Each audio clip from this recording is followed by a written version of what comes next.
Respiración celular, segunda parte.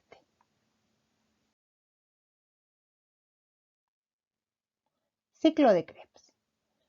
Como sabemos, el ciclo de Krebs se lleva a cabo en la matriz mitocondrial.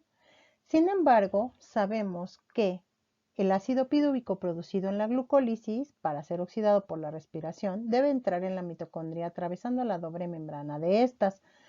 Para ello, sufre un complicado proceso de oxidación y descarboxilación, o sea, la pérdida de un átomo de carbono en el que intervienen varias enzimas y coenzimas transformándose en acetilcoenzima A. Aquí recuerden que la mitocondria es como una licuadora, como un molinito, y el piruvato es demasiado grande para entrar al ciclo de Krebs, por lo tanto tiene que sufrir una descarboxilación para poder entrar al ciclo y continuar con la ruptura de los enlaces carbono-carbono y terminar con la molécula de acetilcoenzima A ya degradada y formar ATP. Hablamos del ciclo de Krebs desde el principio pensando en el piruvato. El piruvato lo van a ver aquí en, eh, en color rojo, va a sufrir una descarboxilación, es decir, va a perder un átomo de carbono, se le va a pegar oxígeno del ambiente, que es absorbido por la respiración pulmonar, y lo que va a ocurrir es que vamos a convertir este piruvato en acetilcoenzima A. Este acetilcoenzima A es el que va a entrar al ciclo de Krebs. Vamos a ver rápidamente los pasos, posteriormente los veremos con más calma.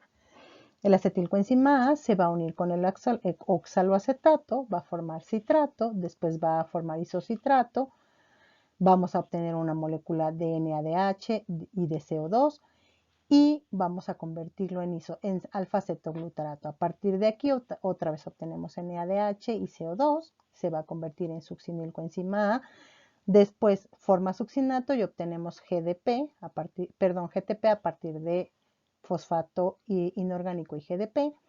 El succinato se va a convertir en fumarato y vamos a obtener una molécula de FADH2 y posteriormente lo vamos a convertir en malato. Y el malato otra vez se deshidrogena y se convierte en oxaloacetato. Vamos a verlo con más calma y vamos a ver qué enzimas están involucradas en cada uno de los pasos. Vamos a empezar con la etapa 1. Recordemos que tenemos el acetilcoenzima A ya formado. Este acetilcoenzima A lo vamos a juntar con el oxaloacetato, que es una molécula de 4 carbonos. Vamos a ver que hay una enzima que se llama citrato sintasa. ¿Qué va a hacer esta enzima?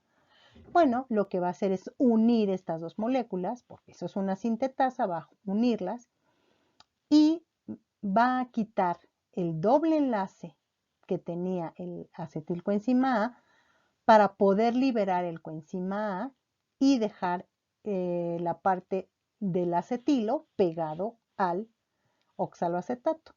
De tal manera que si se fijan en la parte azul, queda ya el acetilo unido a lo que sería el oxaloacetato, nos forma citrato y obtenemos ahora sí otra vez libre el acetilcoenzima A para poderlo seguir utilizando para transformar el piruvato.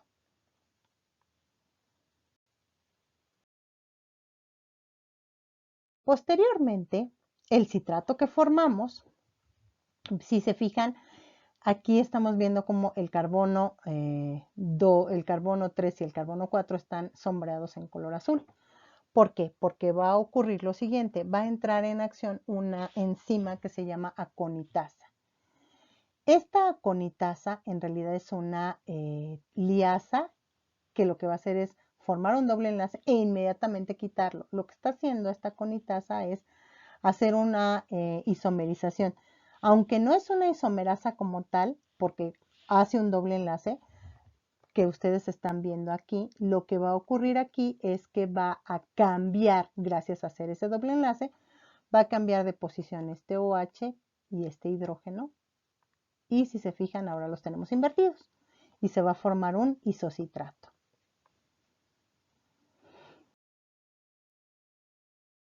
¿Qué va a pasar con ese isocitrato. El isocitrato, si se fijan, tenemos sombreado en azul otra vez el carbono 3 y el carbono 4 y sombreado un carbono que tenemos a la derecha, que es un grupo carboxilo. Va a entrar aquí una deshidrogenasa, un NAD, y le va a quitar 2 hidrógenos. ¿Qué hidrógenos va a quitar? Pues va a quitar este hidrógeno y este otro hidrógeno y los va a pegar acá.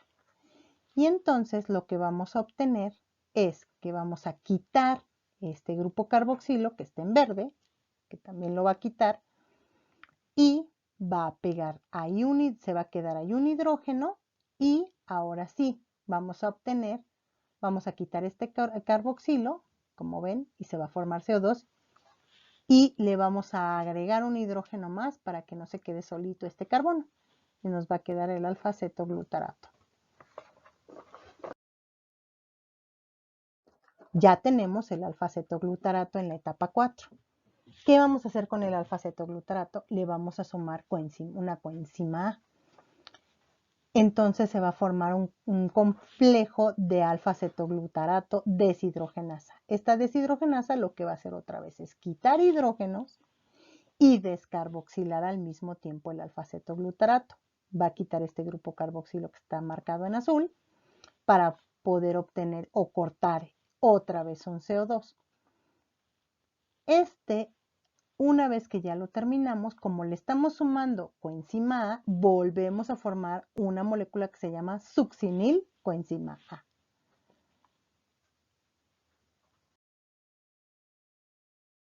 Una vez que ya tenemos el succinil coenzima A, otra vez vamos a quitar este carbono con el doble enlace y también vamos a quitar la coenzima A. ¿Con quién? Con una succinil coenzima A sintasa. Esta sintetasa lo que va a hacer es introducir agua, le va a introducir fosfato y va a formarse un GTP. Ahora, ¿qué ocurre con esta sintetasa? Bueno, lo que va a hacer es formar, aparte de hacer algunos cambios, pues lo que estamos viendo aquí es que está teniendo la función de liasa. ¿Por qué? Porque va a quitar este doble enlace y va a volver a formar un grupo carboxilo y a la hora de quitar este doble enlace va a separar esta coenzima A y se la va a pegar al hidrógeno del agua. Y nos va a quedar otra vez coenzima A y succinato. Este succinato, ahora vamos a ver que vamos a ocupar una succinato deshidrogenasa. Esta succinato deshidrogenasa, aparte de ser una deshidrogenasa, es decir, que va a quitar los hidrógenos, a la hora de quitar los dos hidrógenos, que vemos aquí este hidrógeno y se los va a sumar al FAD para formar FADH2, va a formar un doble enlace que nos va a dar lugar a un fumarato. Posteriormente, este fumarato le vamos a meter una fumarasa. Esta fumarasa lo que está haciendo es una función de liasa. ¿Por qué? Porque va a quitar este doble enlace, le va a introducir hidrógeno y va a poner el OH de un lado y el H del otro del agua, quitando el doble enlace. Ojo, ¿por qué no es una hidrolasa? Porque las hidrolasas rompen las moléculas por la mitad o por pedazos. Y aquí no rompió nada, simplemente quitó el doble enlace y adicionó el OH y el H. Ojo.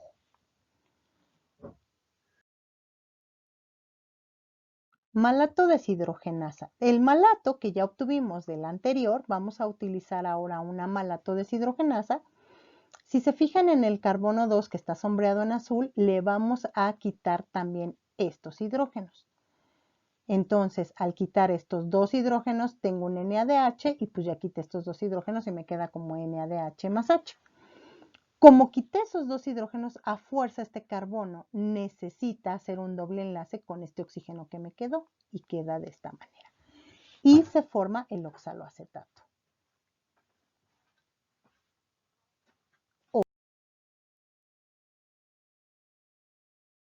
Otra vez. Vamos a ver el transporte de electrones de la cadena respiratoria. El balance energético de la glucólisis del ciclo de Krebs es bastante reducido en cuanto a las moléculas energéticas formadas, o sea, 2 ATPs, 2 GTPs, pero se han obtenido varias coenzimas reducidas como el NADH más H y el FADH2. El denominado transporte de electrones en la cadena respiratoria es la última etapa de la respiración y su finalidad es la oxidación de las coenzimas reducidas NADH más H y FADH2 y consiste en una cadena de moléculas orgánicas que se reducen y se oxidan a medida que se va traspasando unas a otras los protones y electrones procedentes del NADH y del FADH2.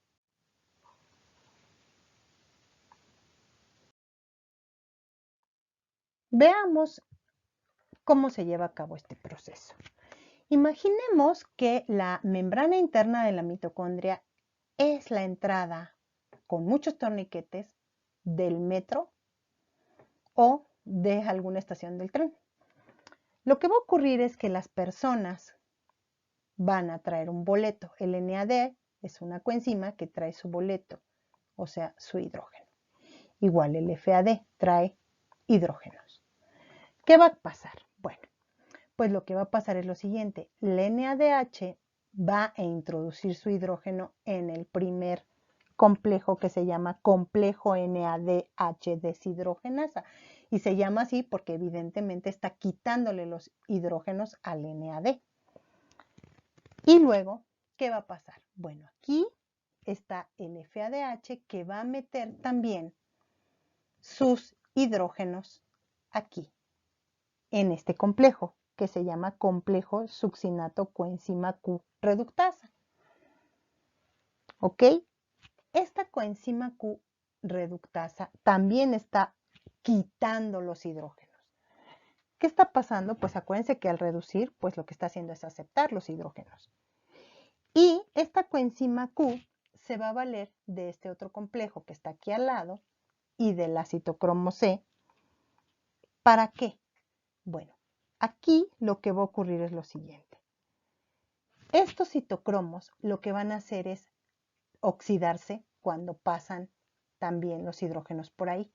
Acuérdense que se oxida, se reduce, se oxida, se reduce. A la hora de que nosotros metemos los hidrógenos, reducimos. A la hora de que el citocromo C los atrapa o se oxida también, está habiendo un intercambio de energía. ¿Qué va a pasar con el citocromo C? Bueno, este citocromo C va a ayudar a que haya un balance energético o una producción mínima de energía a la hora de reducirse y de oxidarse, y va a empezarlos a aventar junto con este complejo que se llama complejo citocromo A y A2, este es el complejo, y lo que va a ocurrir es que todos estos hidrógenos van a empezar a ser aventados por estos complejos de manera, con esa energía que obtuvieron de la oxidorreducción, para que atraviesen esta molécula enorme que se llama ATP sintetasa. Imaginen que es como un gran torniquete que cada vez que pasan estos hidrógenos le dan vuelta, le dan vuelta, le dan vuelta. Entonces lo que va a ocurrir es que se va a formar suficiente energía para que el ADP que está en el medio se vaya uniendo al fosfato inorgánico, de tal manera que se va a formar ATP. ¿Y qué vamos a hacer con estos hidrógenos? Bueno, pues lo que vamos a hacer es obtener del ambiente oxígeno de la calle que estamos obteniendo a partir de la respiración pulmonar, se lo vamos a pegar a estos hidrógenos y vamos a formar agua. Esta agua se va a ir, pues no sé, a la célula para ocuparse en la célula o de plano se va como desecho al riñón en forma de orina. Con eso vamos a formar una cantidad impresionante de ATP, tanto que podemos obtener por cada molécula de glucosa degradada en el ciclo de Krebs, por los 2 piruvatos, vamos a obtener de 32 a 34 ATPs nada más en este proceso.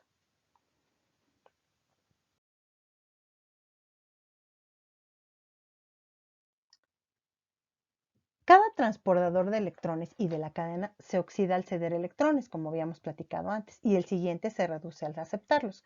Como la energía liberada durante la oxidación es mayor que la consumida para la reducción en cada paso, hay un sobrante de energía que se invierte en la síntesis de ATP.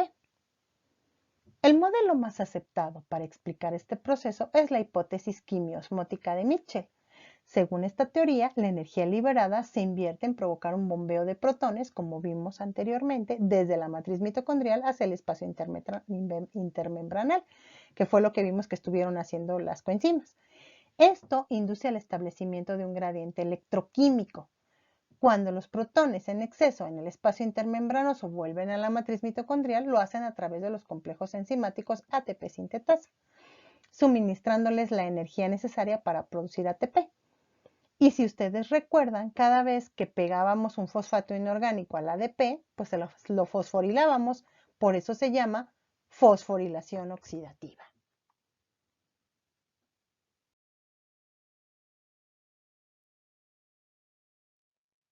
Bueno, vamos a ver aquí cómo se lleva a cabo de una manera un poquito más resumida. Tenemos que hay las NADH deshidrogenasas, el complejo succinato coenzima Q, reductasa, etc. ¿Qué va a pasar? Bueno, aquí está llevándose a cabo el ciclo de Krebs, se van formando NADHs, FADHs y todos estos van a empezar a dejar sus electrones. Recuerden que se van metiendo, se van metiendo, se van metiendo. Hay oxígeno que va llegando de la calle, porque este oxígeno lo vamos a ocupar, recuerden, para formar agua. Todos estos electrones hidrógenos van a pasar por la ATP sintetasa, que es este complejo que está aquí, y va a empezarse a formar ATP. Todo esto está unido. Estamos viendo aquí el proceso completo de ciclo de Krebs y transporte de electrones. Vamos a ver el resumen de la respiración celular. Primero, vimos que la glucólisis se lleva a cabo en el citoplasma. Y aquí rompemos la glucosa en piruvato y obtenemos 2 ATPs. Posteriormente, antes de que se lleve a cabo el ciclo de Krebs, que es en la matriz mitocondrial, se forma la acetilcoenzima A. Recuerden que no puede entrar el piruvato directamente al ciclo de Krebs porque está muy grande y hay que descarboxilarlo. Recuerden el ejemplo de la mitad de la sandía.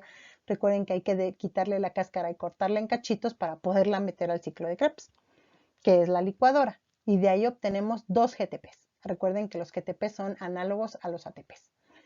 Y en la cadena respiratoria, pues obtenemos ya al final 32 ATPs, pueden ser hasta 34. ¿Y qué estamos obteniendo entonces? Aquí tenemos la fórmula completa. Tenemos la glucosa más 6 de oxígeno, que se ocupan tanto en el ciclo de Krebs como en el transporte de electrones, y 6 de agua, y más 6 de agua, que vamos a obtener CO2 más 12 moléculas de agua, más energía, que pueden ser de 32 a 34 ATPs, perdón, de 36 a 38 ATPs, con toda la cadena completa, con toda la respiración completa. Bueno, vamos a ver aquí que está. Aquí ya viene completo el resumen de la respiración celular. Ustedes pueden ver la glucosa, entra por la glucólisis, se forma piruvato. Y aquí lo que va a ocurrir es que el piruvato puede tomar 2 vías. Una, que es la deformación de acetilcoenzima A y que se entra al ciclo de Krebs y se lleva a cabo el ciclo de Krebs y la cadena de transporte de electrones. O se va a llevar otra vía metabólica en ausencia de oxígeno que se llama fermentación láctica, que veremos con mucho más detenimiento. Y aquí vamos a formar lactato, vamos a formar NADH y FADH y 2 ATPs más.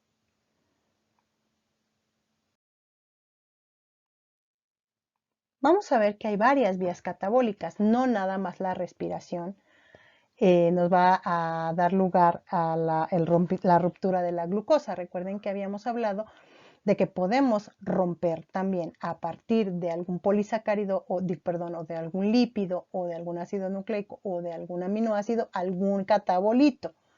La forma más fácil de obtener energía, recuerden que es a través de los carbohidratos, siendo polisacáridos, monosacáridos o lo que quieran. que se van a convertir en glucosa y ahí es donde se va a formar el ATP. Los lípidos también pueden formar ATP, pero tienen que pasar por un proceso que se llama beta-oxidación de los ácidos grasos y vamos a obtener también vamos a obtener directamente el piruvato para poder que puedan entrar al ciclo de Krebs y obtener también energía a partir de la cadena respiratoria. Pero recuerden, en el caso de los aminoácidos, también podríamos obtener acetilcoenzima A, pero recuerden que eso no es una vía alterna muy saludable. Sería solo en el caso de que no existieran ni polisacáridos ni lípidos. Ahora, ¿qué pasa con los ácidos nucleicos? Bueno, los ácidos nucleicos vamos a poderlos romper en nucleótidos y también transformarlos, pudiera ser en aminoácidos y convertirlos en acetilcoenzima. Gracias.